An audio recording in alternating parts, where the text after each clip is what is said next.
To put rip wraps down the gunnel, let them off, and then you'd and people danced and danced and drank, and many people shed it. CD rack, shelves and brackets. 3 lots of CD rack. And basically, the mum dies. The son has a baby. Disposable elements inserted at the incolorata locus of anterine and majus. It's not that hard.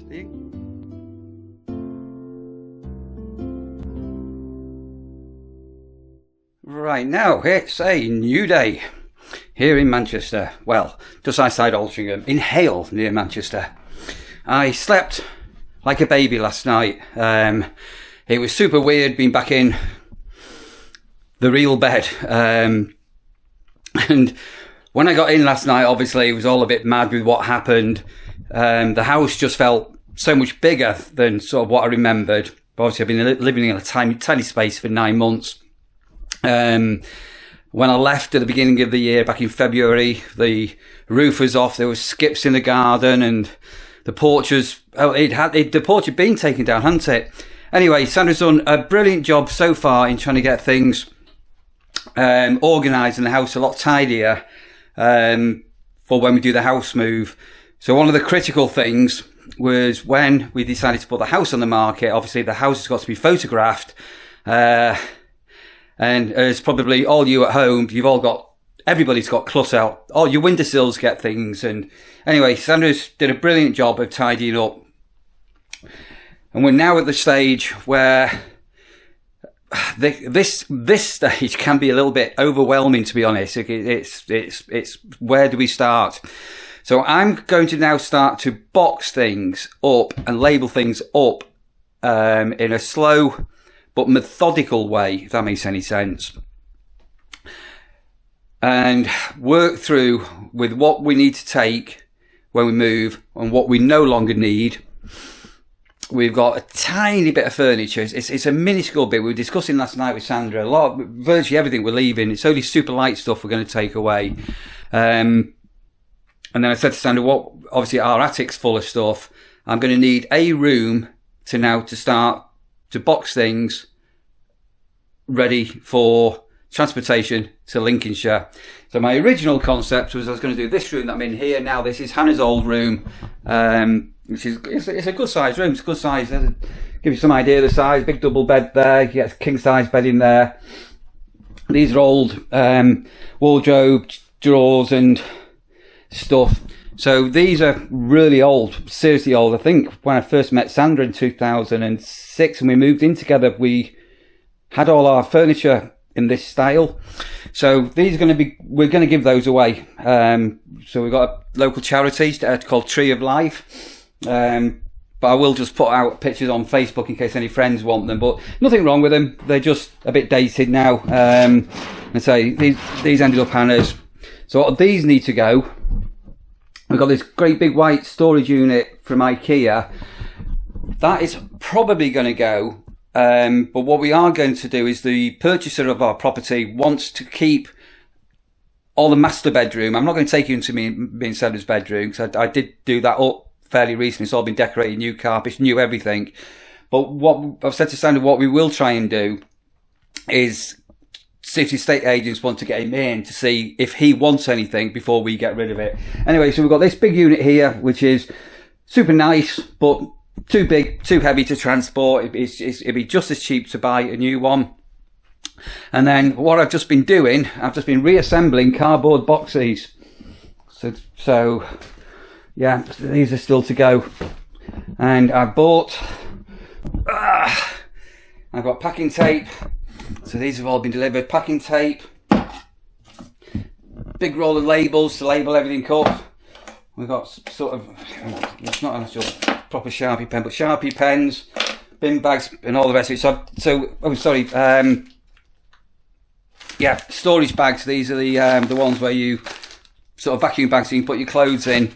So I was going to use this room as the storage room, and then it's going through my head.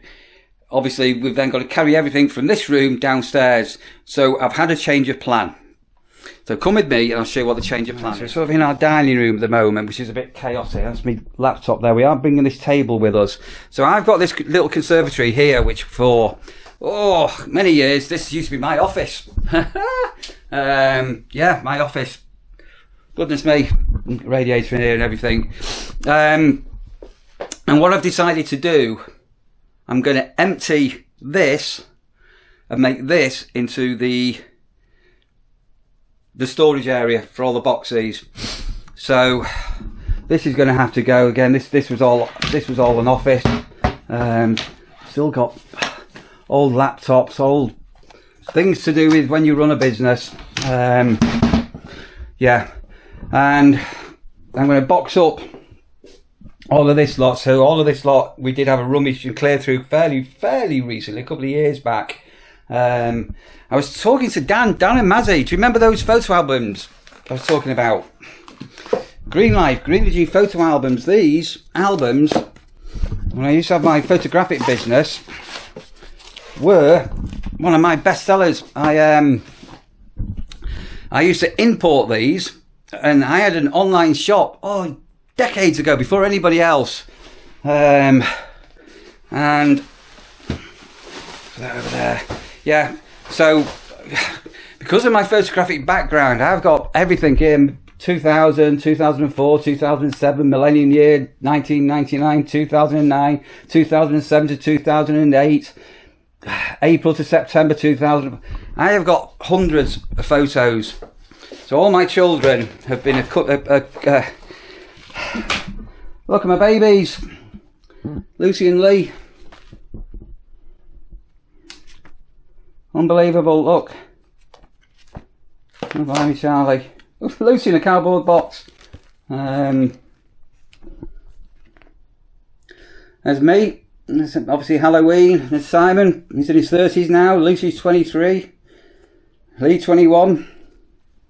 This is Wendy. She died. She used to be my next door neighbour. Anyway.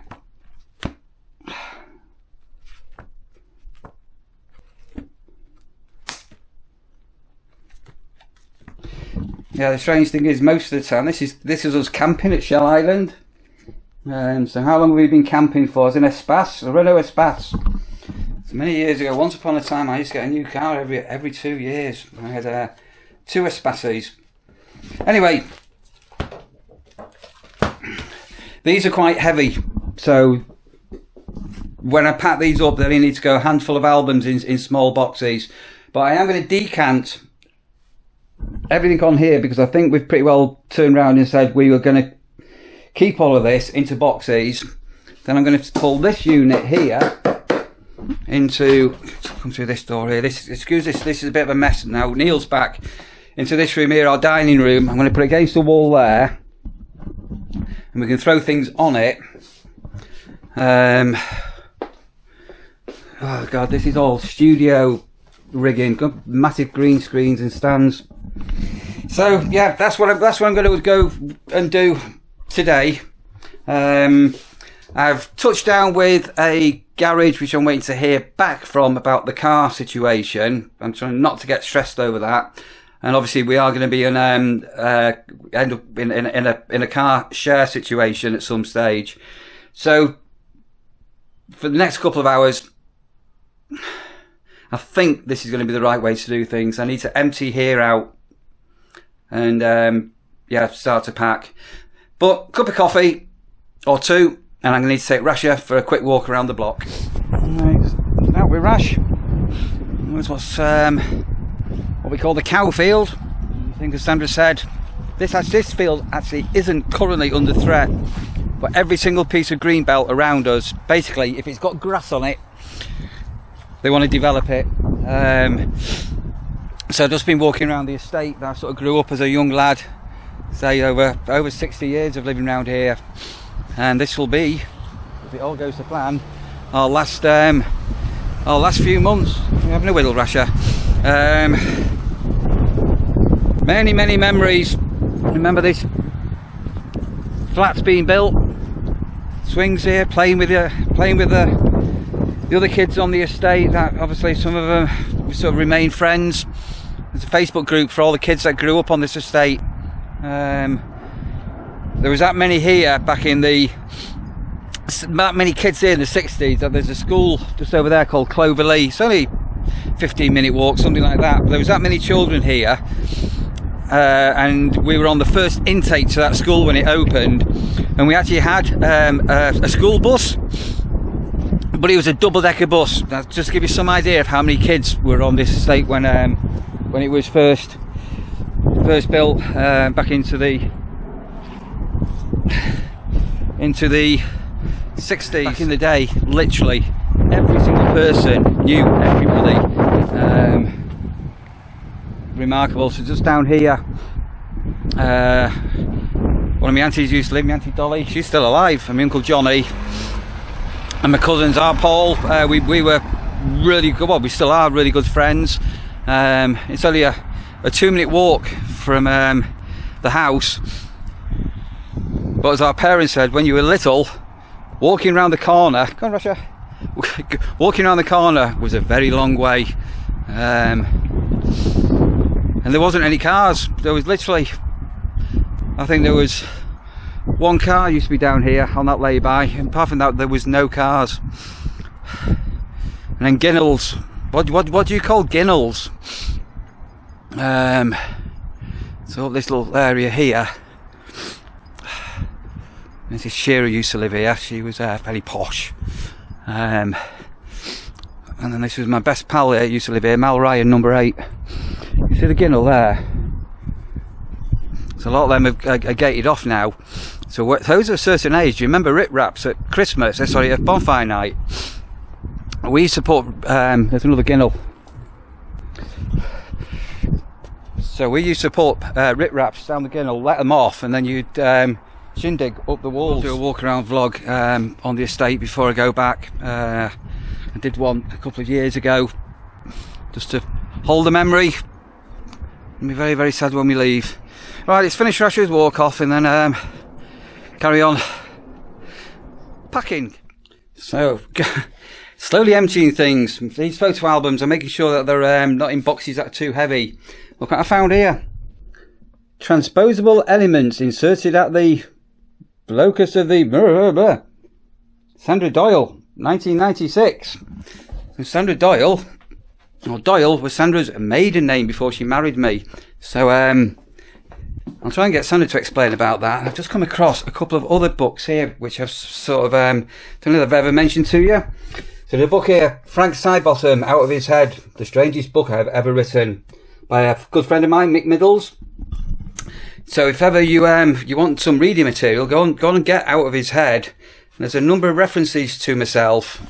I'm going to put that one to there, including this whole chapter here called The Man from the Council. Great many people, blah, blah, blah, blah, blah, blah. However, without the political knowledge and fiercely driven nature of simply Liberal Democrat councillor Neil Taylor, it's safe to presume that this extremely difficult task would have crumbled to dust of good intentions. Taylor was a guiding force throughout the protracted process, flickering regularly in press interviews while feverishly beavering away in the background. I met him. Sorry. Those that don't know, there was a cult comedian, Frank Sidebottom, paper mache head. A guy called Chris Seavey, alter ego, and unfortunately he died. And one of my legacies when I'm dead and gone is I basically was the leading person on getting a bronze statue in Timpley Village of Frank Sidebottom. And then I've got this one here. This is so sweet. This book here, I Love You Forever. It's a long story how I come across these books, but this book is all basically about a mum giving birth and having a new baby, and the mother basically turns and says, I'll love you forever, I'll like you for always, as long as I'm living, my baby you'll be.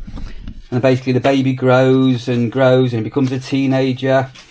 I used to read this story, I had a whole collection of these books actually by the same person. There's one. There's one. These are all the same. That one's not, but these are all the same person. But bedtime, I used to always read my story, a story to my children, and all of them to this very, very day still know this particular book. And Lucy, my daughter, actually bought this book for Hayden, my grandson. And basically what actually happens is the mother grew older, like we do. Or the father. Things happen. And the role reversal happened. So this is the little son, the baby, and this is the mother. The son went to his mother and picked her up and rocked her back and forth, back and forth, back and forth. And he sang this song. I'll love you forever. I'll like you for always. As long as I'm living, my mummy you'll be. And basically, the mum dies. The son has a baby. And life goes on. It's a very emotional book, that. Really. Yeah, you ever meet any of my children, ask them about that book. Right, I'm so sorry waffling, get a bit tearful. These are all quite heavy boxes, but manageable. Slowly getting through this unit, and I'm eating cardboard boxes, as you can see. See that? A lot of reflection. Gary Newman. Did I take that in 1979? Maybe 80, I'm not too sure. This is a band here, the Satin Dolls, some contact sheets. There's a story, a big story about this band called the Satin Dolls. OMD, how they were about to become potentially the next Atomic Kitten. And they didn't. And there's a reason why they didn't. And yeah, long story. If ever you meet me, try and remind me to tell you a story about the Satin Dolls. I've definitely got a certain amount of chaos going on here right now. So I'm clearing this unit here. Look at this, what I've just found. So you may not know, but I used to have my ears pierced a couple of times. I don't know how old this is. To Neil, happy birthday. Sorry this is a bit late, but here's to a bongoing year. Love you as ever, Sandra. And she got me those little studs, because I did say I was going to reopen my ears, but I didn't. I'm going to keep that. Right, that's a crap box of bits, and I've now got things here to go through with Sandra to see what we can throw away. Throwing away part of my life here as well. There's quite a bit of political stuff from my political year which need to go into the bin. My new link is your life will be a very different life. High-tech phone. Look at that. God dearie dear. Right, let's just go into the... Sorry, I'm now onto a couple of crap boxes. What have we got here now? Councillor Taylor, Agenda Licensing Committee, 2012. Oh dear. Council Summons, 2012. Why have I kept that? Did I have a motion in that paper? L.A. Taylor, members of the council back then. Look at the state of it all. Shadow Health Wellbeing Boards, portfolio, installation of the mayor, me Charlie, mayoralty, another one. I'm not sure why I've kept them, but they're going away. I've thrown away so much political papers that for some reason I've kept. They're going in. We have a blue bin for our waste paper and cardboard. Really getting to the dregs. I can't even remember this. So I used to serve on Trafford Council here. This is my development record. I think at the time the local authorities decided that all councillors basically should have a development record, like a CV for your role on what you did in the community and what you did on council. That's all another life. I've thrown now about a quarter of a wheelie bin of political and councillor stuff, and I've still got loads to go through with Sandra. Yeah, look at that. Right, so I've moved the unit that was there up here. This is going to go over there in a bit, and then that other unit now. So I just need to go through these little bits and bobs with Sandra. And again, so you do now. Look at this, what I found here. Neil Taylor took part in Overture 2017. Congratulations, Katie Squire, the editor of BBC Radio Manchester. So, this is a bit of a social experiment on local radio. So, we have a local radio station in Manchester, the Greater Manchester, called BBC Radio Manchester. And basically, they had volunteers who took over the radio station for 24 hours, all run by amateurs. Was it an experiment so they could make people redundant, which is, ironically enough, has just been happening. But yeah, I took part in that. I can't remember now, I think it was a radio interview. It's overwhelming, the amount of crap that I'm trying to box but not throw away if it's Sandra related. Once upon a time. Oh, it's a former life, isn't it? There I am, up here. I was actually a member of the PMA, the Photographic Marketing Association group, a global group. I did a couple of quite high-profile talks back in the day on the industry and stuff. But yeah, look how look how young we look. I've even got a PMA hip flask. I don't think that's ever had a Snapple in it. But this is now becoming, I'm now in the living room decanting some bits and bobs into what I'm going to call a conservatory and a living room bits. And I've just found about 1, 2, 3, 4, 5, 6, 7, about 8 pairs of Sandra's glasses. She keeps putting glasses down and loses them. And I just found a big stack of them. So these, you see them? Those are dried petals. When it was, we were out. One of my friends, Barry. Hello, Barry. Owns a pub at Ballinolsham called I think it was a Belgian bar we were in, and this was the eve going into the lockdown when all pubs had to shut. It was literally, I can't remember whatever time it was, from 11 o'clock, every pub has got to close. And me and Sandra, we were out, and this was a flower that was on the table. And people danced and danced and drank and drank. And many people shed a tear that night, not knowing whether the businesses would ever survive. So those memories of going into lockdown that are forgotten. That's a memory that we had, some dried petals. Well, Sandra dried out. Wasn't that just an absolute mad couple of years to, like it was like the end of the world was nigh. Right, so all these bits came back from the nurseries with Sandra. So there's some of the gifts that she got, some product reviews that I've done and bits and bobs like that. So there, that area's going to go. But I've got now down to, 1, 2, 3, 4, 5, 6, 7, 8. I've compressed everything into, so far, 10 boxes. And what else have we got here? So this, these are going to go back to the new property, the new bungalow. That's backgrounds and lighting stands and things like that. Maybe I've got a big garage, haven't I? I could set up a photo studio in the garage. Look at this skateboard. Look at this. Look at this. Look at this. Look at this. I don't know. I've shown you this in the past. So this is a handmade deck. Made this when I was about, I don't know how old I was. It's come off now. I made that deck, and that's got ACS 651 trucks, 1/4-inch riders, ACS 651 trucks. Yeah, the red rubbers on it. Red Kryptonic wheels with sealed bearings. That was at the time the Mutt's Nuts, and I very nearly became a sort of, this is going to sound really weird, this is going to sound like a paper trimmer.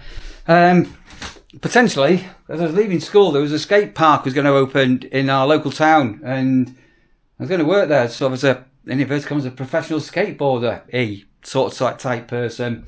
Loved skateboarding, absolutely loved it. That needs to go to a museum.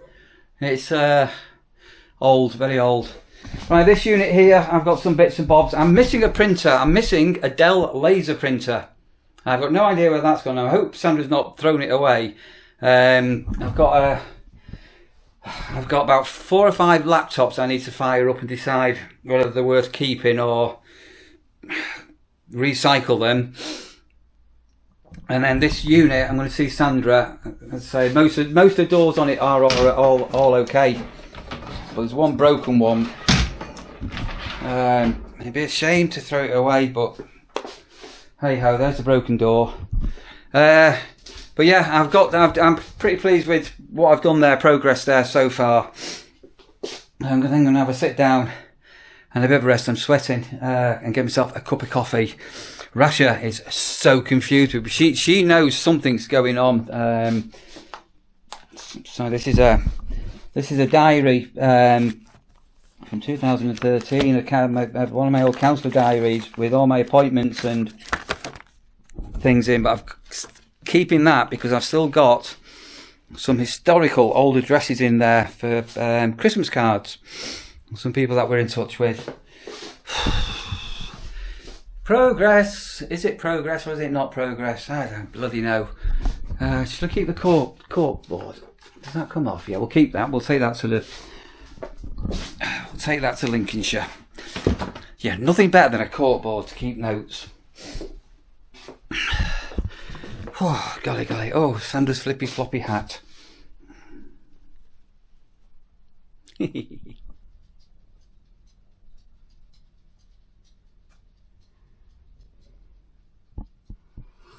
CDs.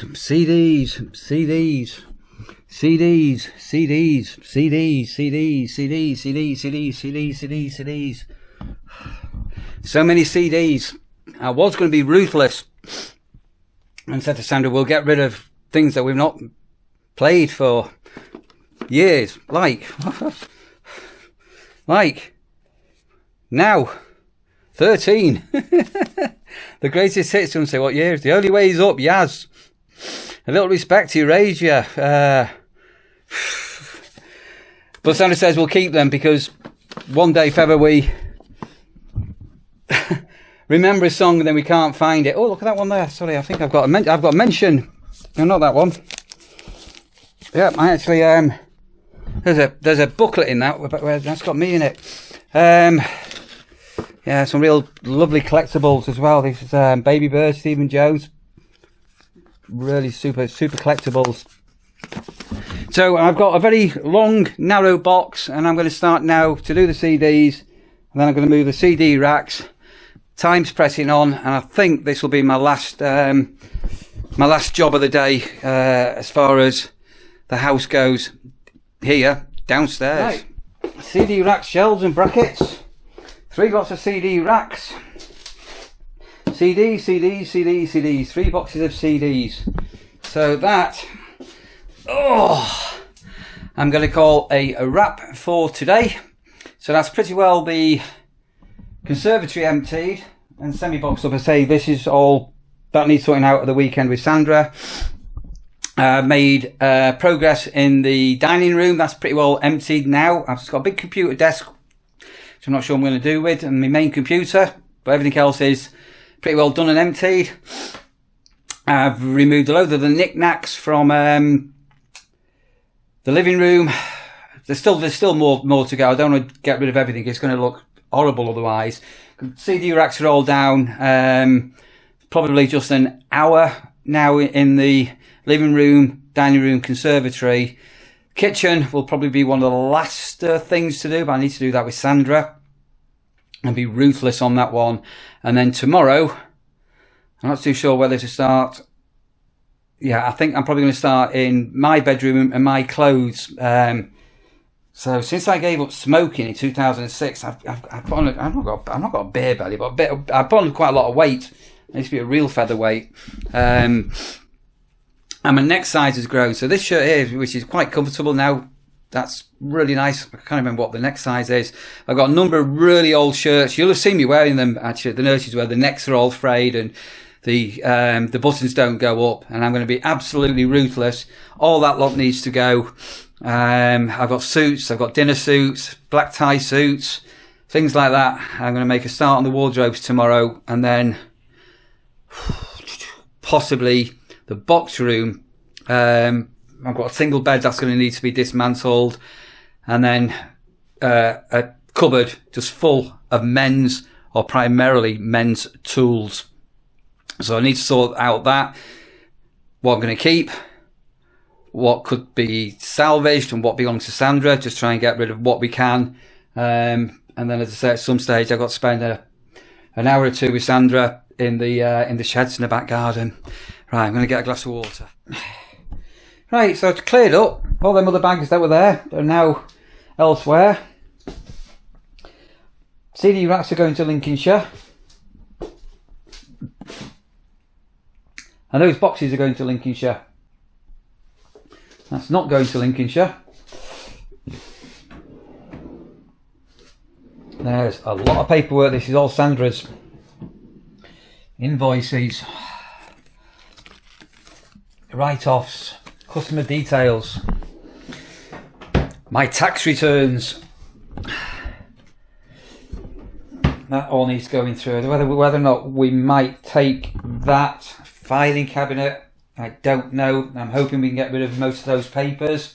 Yeah, Sandra's got a lot of papers to go. She's got a lot of papers to go through. But yeah, that's where we are now today. I think that's pretty good. Let's say Sandra, when she gets home, I think all being well, we need to go and do a food shop from Lidl, because there's not really much food in. And then I'll get Sandra to say hello. And I've kept that book to one side. We'll get a bit of a story about that book. So Sandra's home. We've just had a manic, frantic Lidl shop. So I've got food. I think I might do a... That isn't the start of it. Sandra got up at 6 o'clock this morning to try and beat the traffic on that commute to Manchester. Didn't beat the traffic. Hour and a half, hour late to work, short lunch break, then had to work late, and then by the time I left, the traffic was bad again. So the traffic beat you? You didn't beat the traffic? It was not a good day. Anyway. And then when I got home, I didn't even get to sit down because Neil wanted to go shopping. I've got no food. And no car. No, I've got no food, got no shopping, got no food. But apart from that, we're doing great, aren't we? We are, but now I've got some food, so I'm possibly going to do a chilli tomorrow, but I might do a spag bowl, might have a roast dinner, might do a slow cooked steak stew.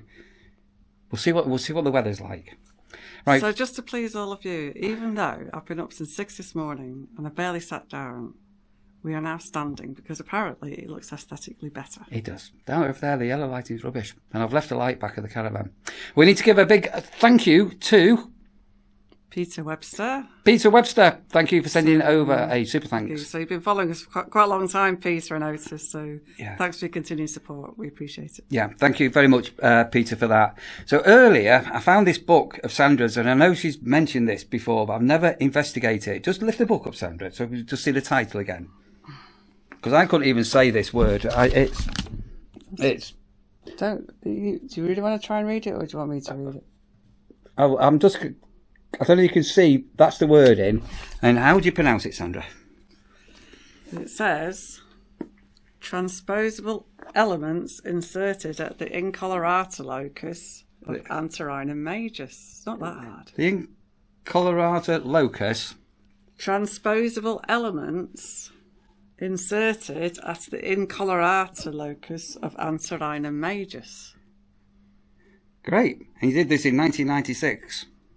Yeah, it took me 6 years. So it's a big book. Is it co-written? And what? No, it's my thesis for my MPhil. It's all. What's all that?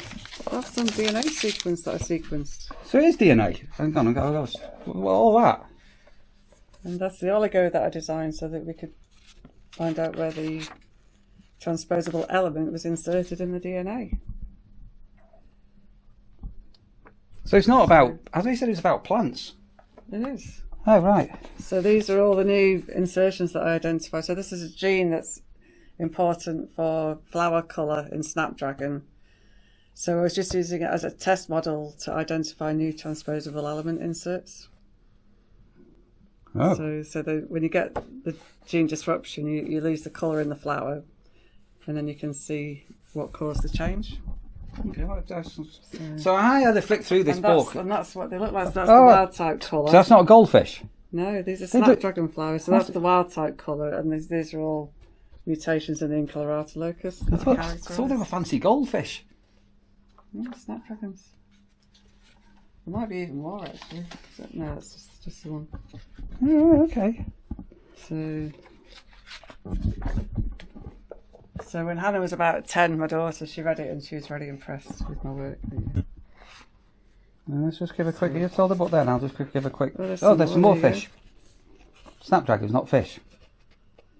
So I think these ones were part characterised, and then I found some more as well. Okay, so just turn the book round here because I keep filming the back of your head, not the front. Chapter 3, the results. I think I actually haven't coloured that. That's the colour pigmentation pathway. Oh, okay. So stock generated from transpond trapping. Transposon tagging. Oh. Materials and methods, and there's some more goldfish. They look like, I thought they were goldfish when I flicked through them. Okay, so what? There you go. What would? So what was the purpose? The purpose was what we were mainly studying wasn't flower colour, but it's a bit too close. But anyway, we were mainly studying the control of flowering, the genetic control of flowering.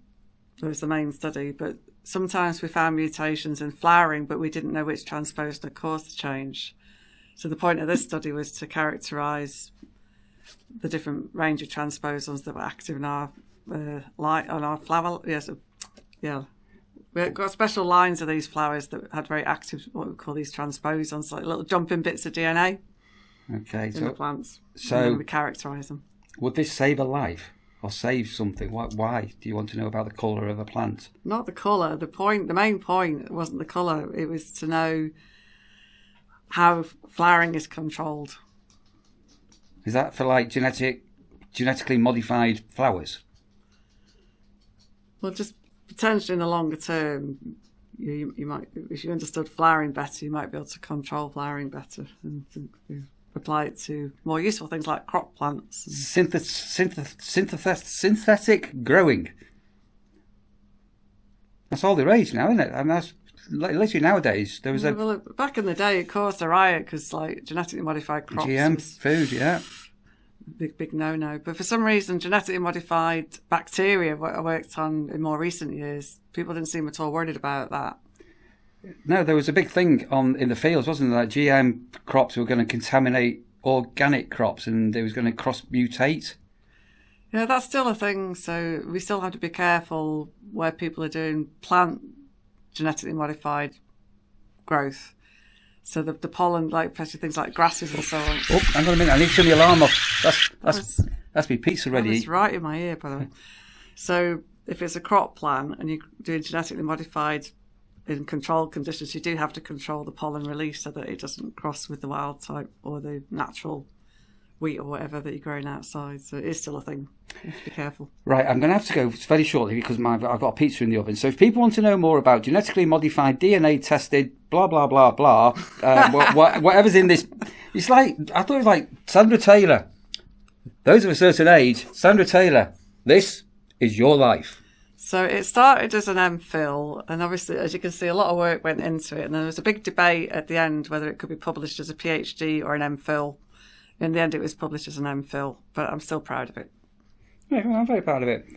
Good. Well done. Right. So, do you want to say ta-ra? So on that note, I do really need to see my mum, and I'll catch you all later. And I'm going to go and have my pizza, and have a beer, and I'm going to go and have a long bubble bath.